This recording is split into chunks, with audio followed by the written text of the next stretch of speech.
Hello students, again welcome to chemistry concept. हमारा previous lecture जो था वो था some important compound of carbon, जिसमें हमने सीख लिया था कार्बन मोनोऑक्साइड। अभी हमारा नेक्स्ट टॉपिक है बच्चों कार्बन डाइऑक्साइड। तो डाइऑक्साइड मतलब क्या? तो di means two, oxide means O2, CO2, dioxide. Carbon dioxide कैसे प्रिपेयर होता है? तो उसकी प्रिपरेशन है, सबसे पहली preparation it is prepared by complete combustion. Complete combustion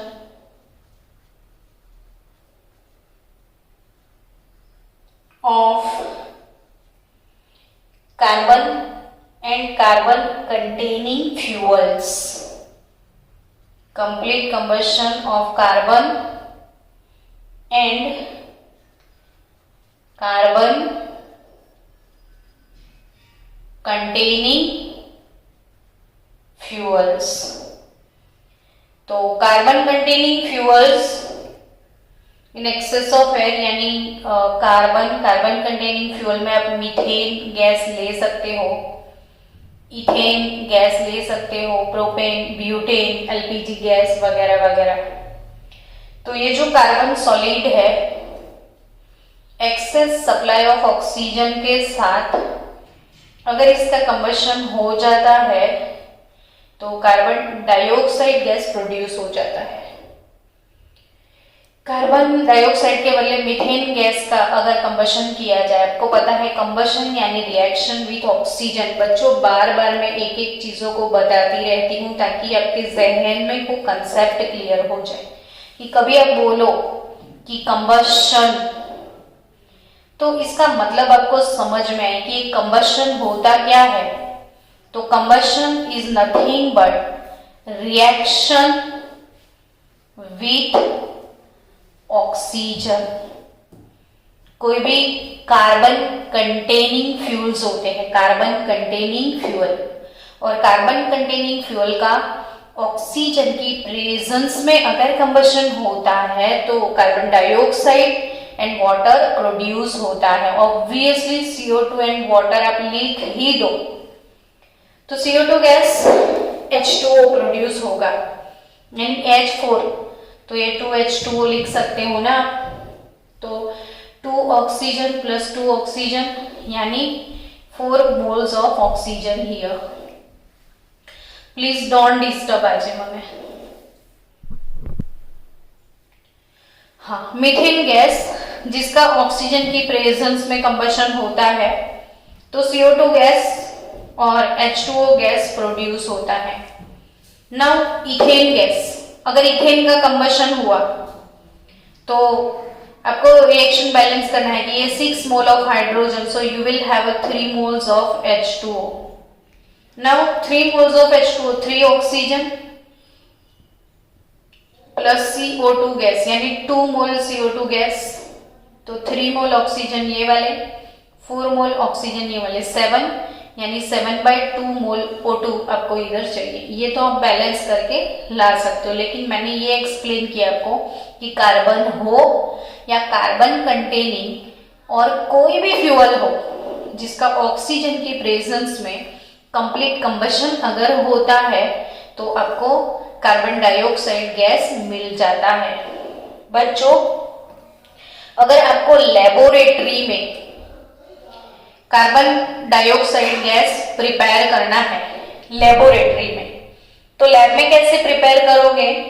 तो लेबोरेटरी में कैल्शियम कार्बोनेट सॉल्ट लेने के बाद HCl थोड़ा सा एक्वियस आप उसमें डाल दोगे तो CO2 गैस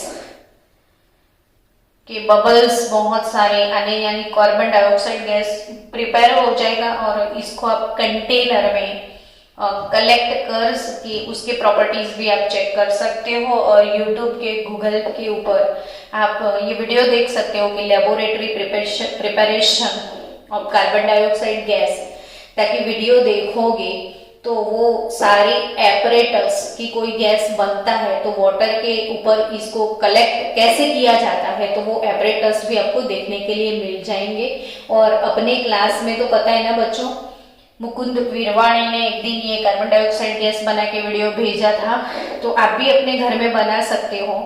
कि आपके घर में लेमन जूस तो होता ही है, तो थोड़ा सा नींबू पानी ले लो और नींबू पानी में आप वो वॉशिंग सोडा डाल दो या तो बेकिंग सोडा NaHCO3 या Na2CO3 डाल दो, तो बहुत सारा कार्बन डाइऑक्साइड गैस प्रोड्यूस होगा, बहुत सारे CO2 गैस के बबल्स आ जाएंगे।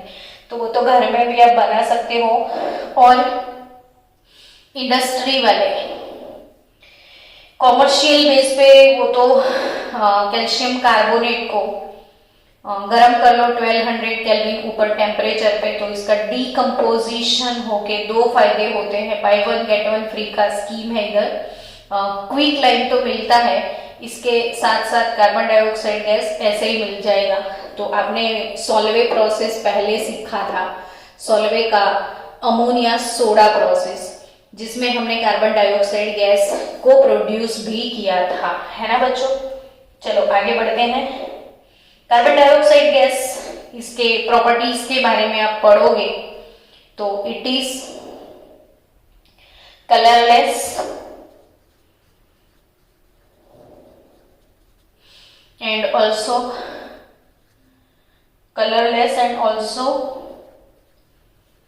Odourless gas. इसका भी कोई कलर नहीं है, ऑर्डर नहीं, लेकिन एक फायदा है बच्चों, इतना टॉक्सिक नहीं है। जितना टॉक्सिक या जितना पॉइजनस वो कार्बन मोनोऑक्साइड गैस होता है, उतना पॉइजनस कार्बन डाइऑक्साइड गैस नहीं होता है, बिल्कुल पॉइजनस नहीं होता है, अनकम्बस्टिबल होता है। और ये तो एयर पॉल्यूटेंट इसलिए बोलते हैं कि उसकी वजह से ग्लोबल वार्मिंग यानी ग्रीन हाउस इफेक्ट वाला, ग्लोबल वार्मिंग वाला प्रॉब्लम होता है। बाकी ये non toxic non poisonous gas है और हमारे लिए तो ब्लैंकेट का काम करता है। CO2 गैस ना होता अगर, तो फिर तो सारे प्लांट क्या करते बेचारे, और CO2 गैस ना होता तो अर्थ का ब्लैंकेट चला जाता और हम इतने वार्म एटमॉस्फेयर में रह नहीं पाते। CO2 गैस की और एक खासियत है कि जितने भी हमारे बॉडी के बायोलॉजिकल प्रोसेस है, बायोकेमिकल रिएक्शंस है, उसके अंदर pH मेंटेन करना बहुत जरूरी होता है। क्या मेंटेन करना? pH। अगर हमारे बॉडी के जो फ्लूइड्स है जिसकी अंदर ये बायोकेमिकल रिएक्शंस होते हैं, उनका pH अगर फ्रीक्वेंटली चेंज होता है तो सारे बायोकेमिकल रिएक्शन में इंटरफियरेंस होता है, प्रॉब्लम अराइज होता है बॉडी में। तो जो pH रेजिस्ट सब्सटेंस, जो इसे बफर बोलते हैं, बफर बच्चों, बफर ये डिटेल में आप सीखने वाले हो इक्विलिब्रियम चैप्टर में, तो अभी हम बफर की डिटेल में डिस्कस नहीं करेंगे, लेकिन यहाँ पे आपका अलार्म बजता है, इसको रिमेंबर दैट, आप याद रखना और थोड़े फोकस हो जाओ इस टॉपिक पे कि carbon dioxide gas is sparingly soluble in water, थोड़ा सा वाटर सॉल्युबल है। वाटर यानी H2O और CO2 दोनों का रिएक्शन होने के बाद एक कंपाउंड बनेगा H2CO3, कार्बोनिक एसिड जिसको बोलते हैं। क्या बोलते हैं? Carbonic acid. गाइस, ये कार्बोनिक एसिड में रिप्लेसेबल H+2 रिप्लेसेबल H+ है, इसके दो प्रोटॉन रिलीज हो सकते हैं। कैसे? देखो मैं सिखा रही हूं आपको। आप यहाँ और एक डेफिनेशन सीख लो बच्चों कि एसिड वो होता है जो H+ को डोनेट करता है। एसिड क्या होता है? एसिड वो सब्सटेंस होता है जो किसको डोनेट करता है? H+ को। एसिड क्या होता है? जो H+ को डोनेट करता है। ठीक है, अब H2CO3 कार्बोनिक एसिड, अगर इसको पानी के साथ रिएक्ट करो तो वो वाटर को अपना एक प्रोटॉन गिफ्ट करेगा, इसलिए वो H2 था H3O+ हो जाएगा और इसमें से एक हाइड्रोजन चला जाएगा। हाइड्रोजन के ऊपर +1 चार्ज होता है, एक प्लस हम लूज करेंगे तो हम माइनस गेन करेंगे, यानी HCO3 minus which is bicarbonate ion. क्या? Bicarbonate ion. और उस बाय कार्बोनेट आयन उसमें अगेन 1 मोल ऑफ H2O आप यूज करोगे तो कार्बोनेट और H3O+ प्रोड्यूस हो जाएगा। कार्बोनेट और H3O+ प्रोड्यूस हो जाएगा। सो गाइस, इसमें देखो पहले स्टेप में एक प्रोटॉन गया, दूसरे स्टेप में दूसरा प्रोटॉन गया, यानी कि दो H+ का डिसोसिएशन हुआ, यानी दो H+ रिप्लेस हुए। तो जिसमें से 2 H+ रिप्लेस होते हैं इसको डायबेजिक एसिड बोलते हैं। तो ये कंसेप्ट हम फर्स्ट चैप्टर से सीख रहे हैं। जब भी आता है मैं पूरा कंसेप्ट इसलिए करवा देती हूँ कि कहीं आप भूल गए हो तो आपका रिवाइज हो जाए। ये जो कार्बोनेट है, बाइकार्बोनेट, और ये कार्बोनेट, यानी H2CO3 में आपको 2 हाइड्रोजन दूर से ही दिख रहे हैं जो कि रिप्लेसेबल है। सो H2CO3 कैसा एसिड है? डायबेजिक एसिड। और आपकी जो ब्लड है, ये ब्लड के अंदर सारे बायोकेमिकल रिएक्शंस होते हैं और उस ब्लड का पीएच हमारा, याद रखना ये MCQ बनेगा बोर्ड का, नीट का, जी का, 7.26 से लेके 7.42 ब्लड का पीएच है। ब्लड पीएच कितना होता है? 7.26 से 7.42। सो उस पीएच को हमेशा मेंटेन करना पड़ता है। अगर पीएच इम्बैलेंस हो जाता है ब्लड का तो फिर सारे बायोकेमिकल रिएक्शन डिस्टर्ब हो जाए। तो ब्लड का पीएच मेंटेन करने में कार्बन डाइऑक्साइड गैस जो है हमारी बॉडी में वो हमें हेल्प करता है। और वो कैसे?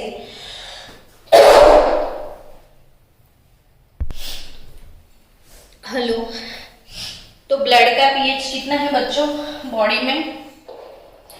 7.26 से लेके 7.42। तो ब्लड पीएच 7.26 से 7.42 है और उस ब्लड का पीएच मेंटेन होता है बफर से। और वो बफर कौन सा है? Most IMP JEE NEET question. Buffer blood का पीएच भी हमेशा याद रखो। और उस पीएच को मेंटेन करने वाला बफर जो कि हमारी बॉडी में कार्बन डाइऑक्साइड गैस बॉडी में पानी में डिसॉल्व होके प्रोड्यूस करता है, ये buffer H2CO3 oblique bicarbonate salt वाला। चलो, कार्बन डाइऑक्साइड गैस, उसका नेचर कैसा है? तो बच्चों याद करो वो फिनोमिना कि जो नॉन मेटल होते हैं, नॉन मेटल, उसके ऑक्साइड एसिडिक होते हैं। ये चीजें मैंने सिखाई हुई है। तो कार्बन नॉन मेटल है और उसका ऑक्साइड एसिडिक है। कैसा है? एसिडिक।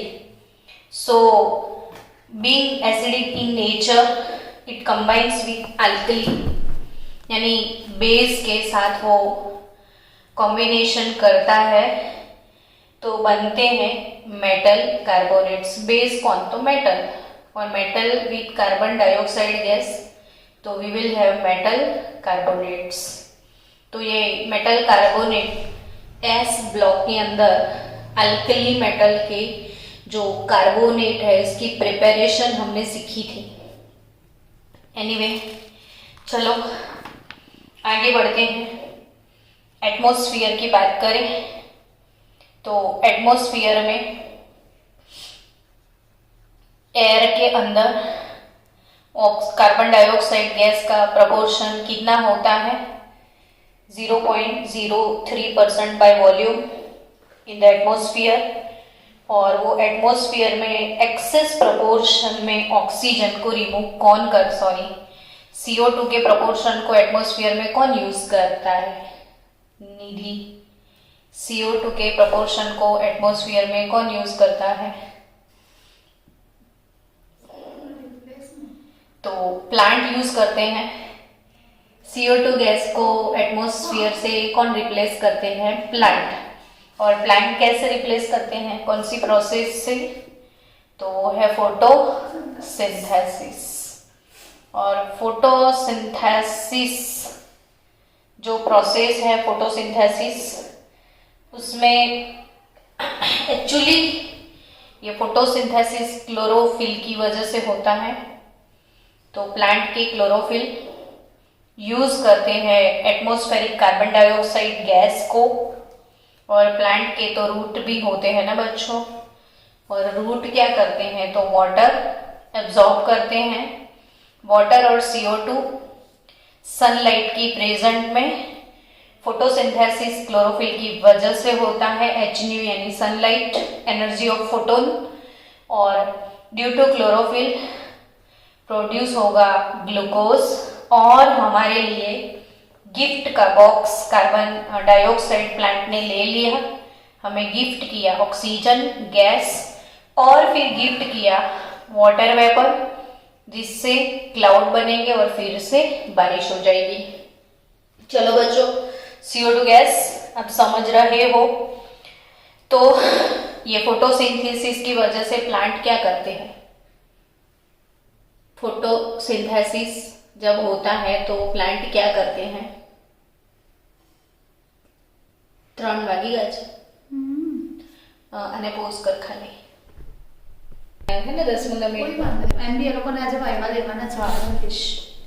चलो बच्चों, फोटोसिंथेसिस ये प्रोसेस है जिसमें प्लांट जो है वो फूड बनाते हैं उनके लिए, और उनका बनाया हुआ फूड हम निकल जाते हैं।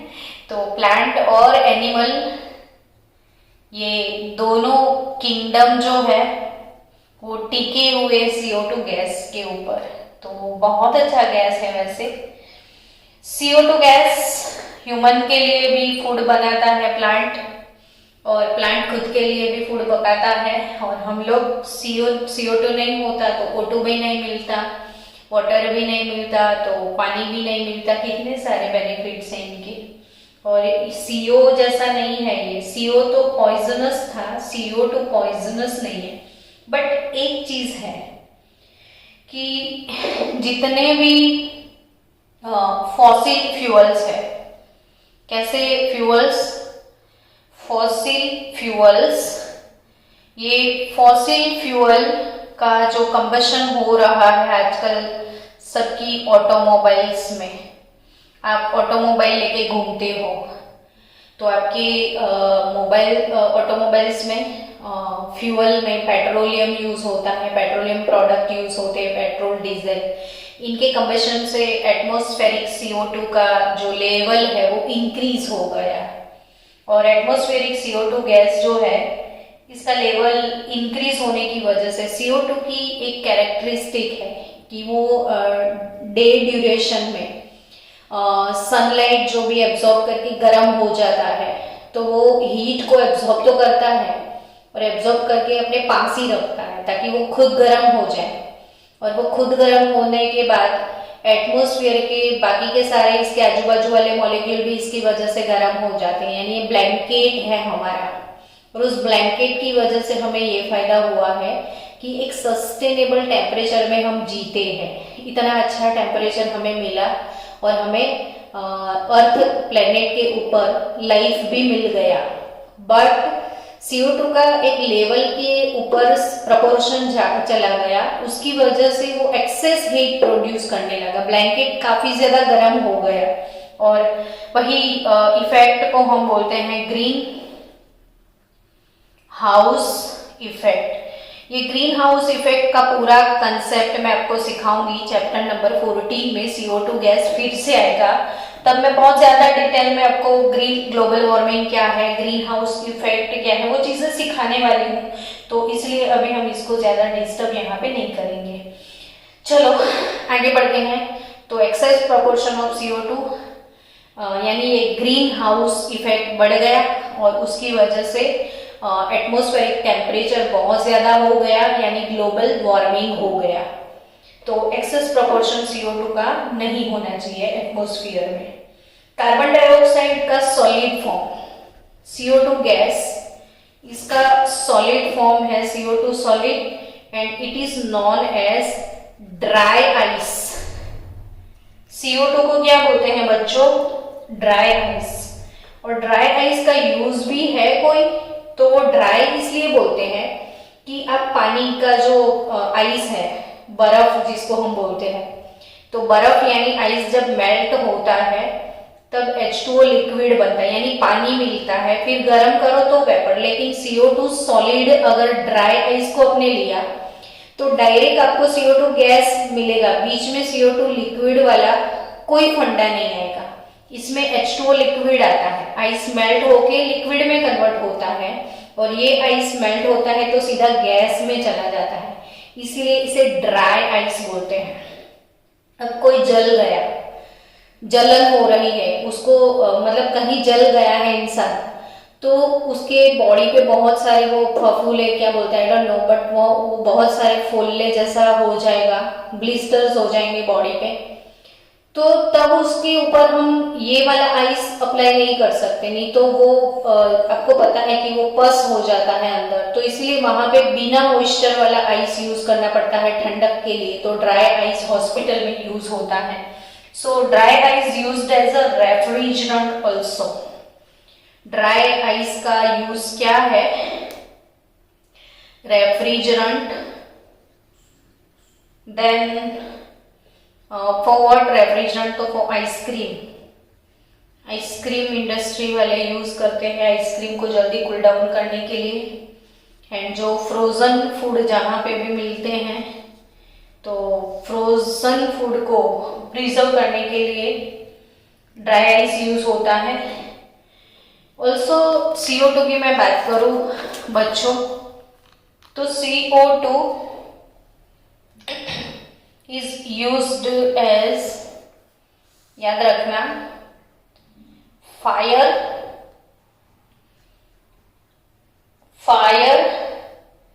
एक्सटिंग्विशर। तो फायर एक्सटिंग्विशर यानी कहीं आग लग गई है तो उसे बुझाने के लिए ड्राई आइस यूज होता है। और substantial amount of CO2 is used to manufacture urea. In manufacturing,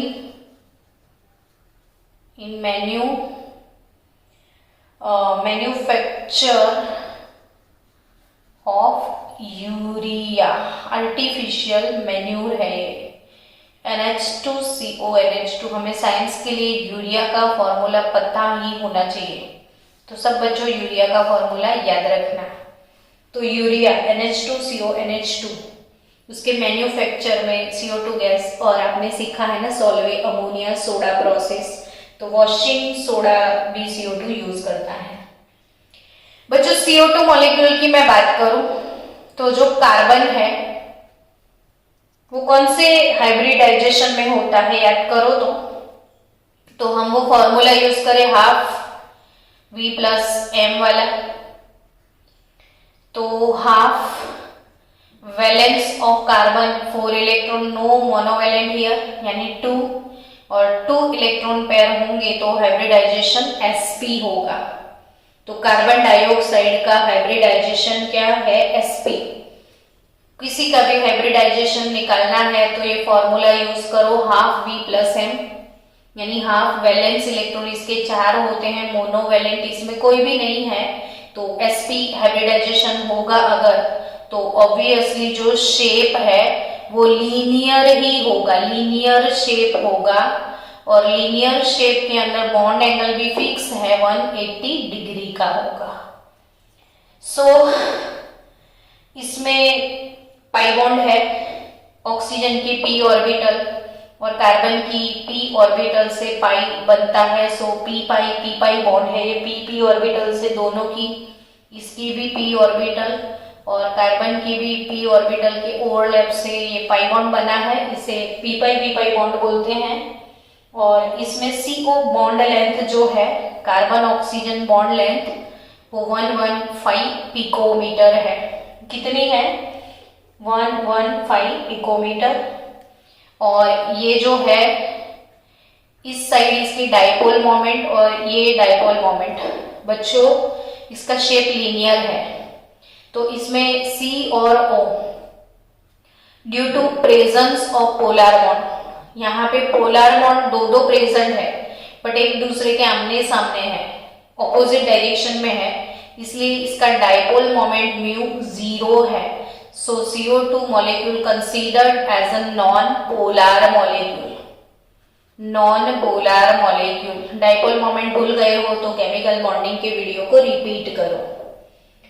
चलो, डाइपोल मोमेंट इसका 0 है, carbon oxygen bond length 115 picometre है, हाइब्रिडाइजेशन इस पे sp है, शेप इसका लीनियर है। और बच्चों इसमें रेजोनेंस कैसे होगा, तो ये double bond double bond double bond double bond है ना, गलती से डबल बॉन्ड यानी 1 2 3 4 5 6 7 8 1 2 3 4 5 6 7 8, ये अपने लोन पैर इधर गिफ्ट करेगा, तो ऑक्सीजन इधर 2 थे 3 बॉन्ड बन जाएंगे क्योंकि इसने लोन पैर गिफ्ट किया। अब एक लोन पैर गिफ्ट किया, एक लोन पैर गिफ्ट किया, तो एक तो है ना, तो इसके ऊपर प्लस चार्ज आ जाएगा। अब इधर ट्रिपल हो गए तो ये वाला बॉन्ड ब्रेक हो जाएगा और ये इलेक्ट्रॉन ऑक्सीजन के ऊपर आ जाएंगे, तो 1 2 3 4 5 6 ये माइनस चार्ज गेन करेगा। अगर ऐसा हुआ कि इसने इस साइड से डोनेट किया है तो उस साइड ये शिफ्ट होगा, यानी ये नेगेटिव चार्ज डिलोकलाइज होता है, यानी कार्बन डाइऑक्साइड के मॉलिक्यूल में रेजोनेंस भी होता है। तो इसके रेजोनेटिंग फॉर्मूला भी हमने केमिकल बॉन्डिंग चैप्टर में पढ़े हुए हैं, so it is not new for us. अभी भी रेजोनेटिंग फॉर्मूला वगैरह भूल गए हो, इसका और भी रिवीजन करना है तो फिर से आप केमिकल बॉन्डिंग का वीडियोस देख सकते हो। सो बच्चों, हम जाएंगे नेक्स्ट वीडियो में सिलिकॉन डाइऑक्साइड टॉपिक में, तो तब तक के लिए वेट करना। Silicon dioxide, silicon next lecture में हमारा हो जाएगा कल मॉर्निंग सेशन में। चलो मिलते हैं, तब तक बाय बाय।